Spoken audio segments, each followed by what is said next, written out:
I tried to sympathize for Kayshon. I tried making excuses for the mistake he made. I tried everything, but I just could not. I tried thinking, oh, maybe he just didn't know. Or maybe he thought maybe it was his family member, but nothing could work for me to truly sympathize for him because this situation right here is different.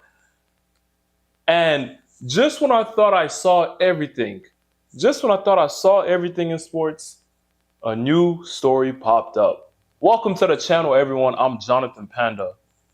Today, we're going to be talking about something that I hope no one ever does, especially if you're under the age of 21. Let's get into it.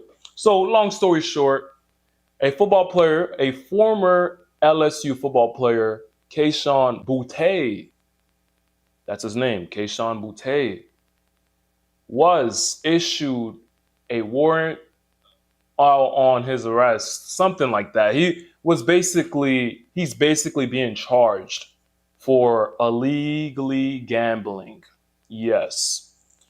And it's kind of funny how he got caught, and I'm going to explain later on in a video. Just listen through the entire thing. But this guy played at LSU, so you would expect him to be satisfied with all the NIL deals that football players are starting to receive, especially from one of the best college football programs in the nation, LSU. I can almost guarantee you every player on that roster has an NIL deal. Now, that's not a fact. I'm guessing because LSU is one of the best college football programs. So I'm pretty sure there are donors that are willing to spend some money on those athletes. But you would expect him to be satisfied with the deals that they are getting, especially for the time period that he's playing. The guy was born in 2002. So you already know he went to college during the NIL time period. Matter of fact, he started college around that time period. NIL became a thing in the NCAA. Now, Kayshon said that NIL is not enough. Kayshon said, I need some more money. This ain't it. And I don't blame him. Honestly, I think college athletes should be getting paid a salary. NIL is good.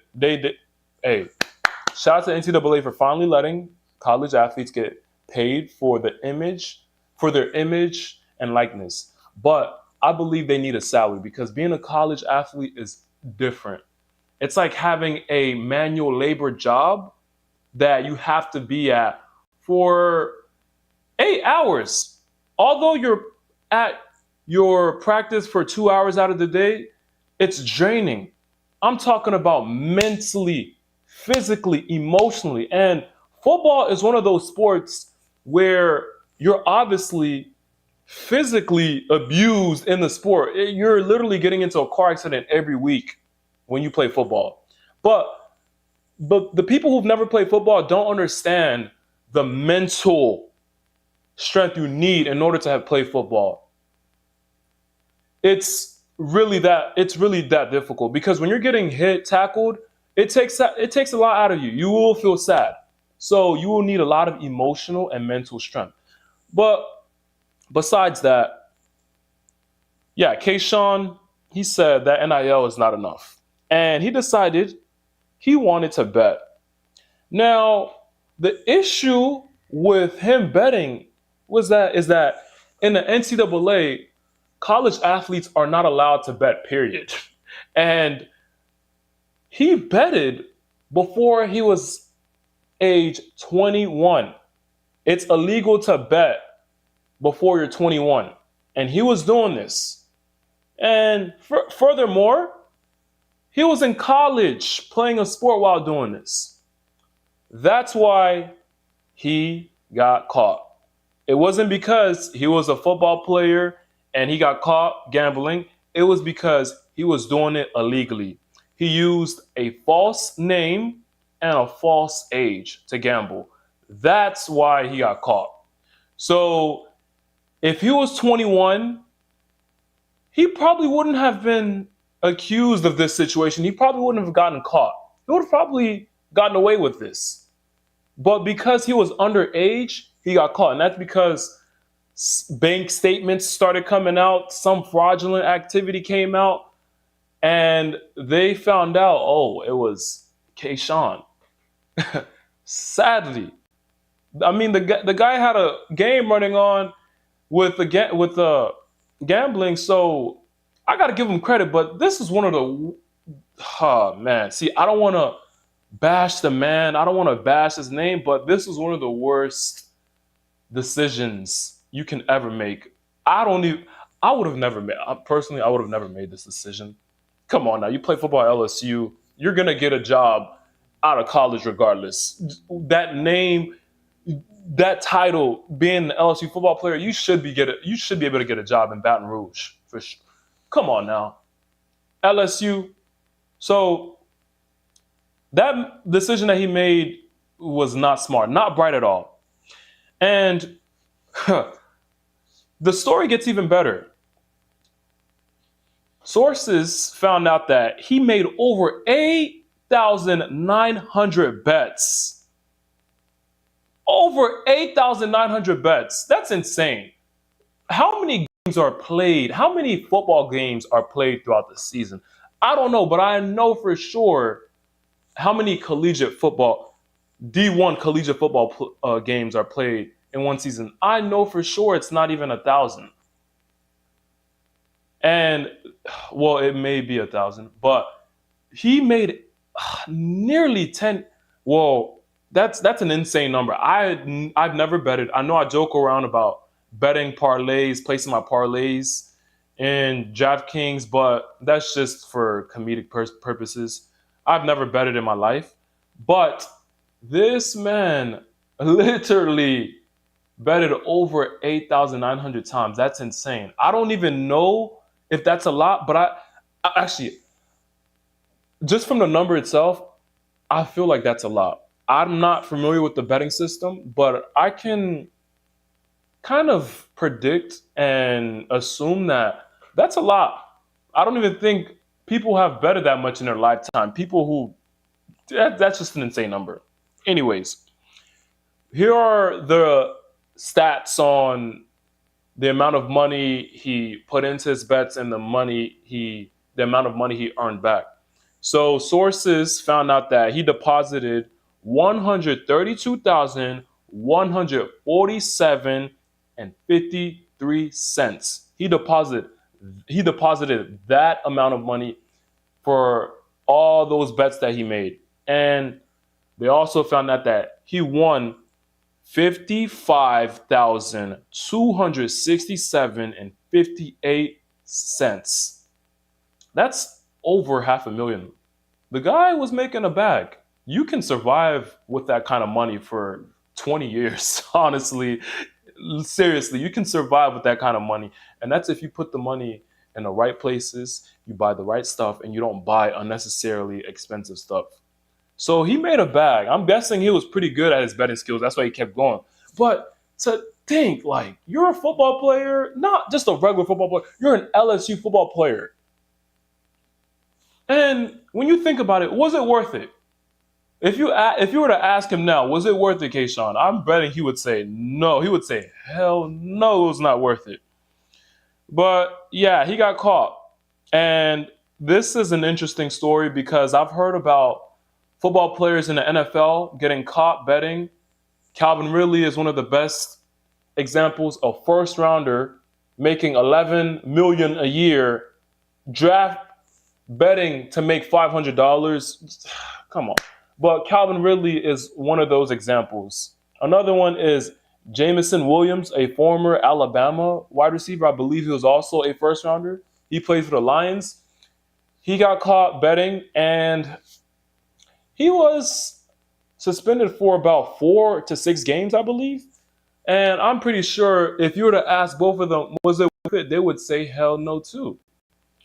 Long story short, if you ever decide to play a sport in college, or if you get lucky enough to play a professional sport, Do not bet on these games. And oh man, this story is just wild. I I don't want to bash the man's name. I don't want to bash him, but this is one of the worst decisions I've ever heard of. And he's gonna have to serve time. This is a crime. He he's gonna get arrested for this. They're saying that he should turn himself in. That they're saying that he's going to turn himself in either today or tomorrow. But man, Kayshon, do better. When he gets out, I hope he comes out a changed man. If not, some people just never learn. But man, how interesting. And now LSU's name, the school, the University of LSU, is furious because their name is in the headlines. And there's not a single university that's okay having their university's name out to the public with such negative news. But, anyways, that's what's been going on in college football. And I am Jonathan Panda. Welcome to my channel if you're new. If you enjoyed my video, I would appreciate it if you give this video a like. And I'm also welcoming you into my community. If you want to step into my community, you can step in by clicking the subscribe button. Leave a feedback on your opinion about my video and about this situation. How do you feel about Kayshon Boutte? How do you feel about and by the way, that is how you, well, his name is his name is Kayshon, that's his first name, but his last name is spelled Boute or Boutte, and he plays at LSU, so that's why I'm saying Boutte, because I'm guessing that's how you pronounce it. If I'm wrong, somebody correct me. I'm gonna try to figure it out. I want to hear him say his name. But anyways, like I said, leave a feedback down below on your opinion about this situation. Betting. Do you think players should bet? I truly think all players should bet, regardless if they play an individual sport or a team sport. And there should be a rule to have their information blocked, because as of now, only, like, for example, if you were to play a professional sport like football, you can't bet on football games. But if you want to bet on baseball games, I believe that's allowed. So you can't bet on your sport, but you can bet on other sports. And if you play an individual sport, you can bet on yourself. But if you play a team sport, you can't bet on yourself. That's kind of outrageously horrible. But I think there needs to be some change with those policies, because I think players should be able to bet. I think they should be able to, regardless if they know about the insights on their team or not. I think they should be, and there should be some stipulations where they can get their information blocked, or if they or let's say they try to bet on a player on their team, they can't do that, but they can only bet on themselves. I think that should be the rule. Instead of having them just completely disqualified from betting on their respective sport, I think they should just be disqualified from betting on other players, excluding themselves. Like, for example, let's say I was Kayshon Boutte. If I place a bet saying, oh, you know what, I'm going to place a bet that I'll get 500 yards this season, something like that. But long story short, that's what happened. And I also checked out his highlights. He's actually nice. The guy was drafted in the 6th round, 187th overall. So the man just flipped his life upside down. I was supposed to end the video like 4 minutes ago. I just kept talking on a tangent. Anyways, I'm Jonathan Panda. I hope you all enjoyed the video. Leave a comment down below, and I'll see you on the next video.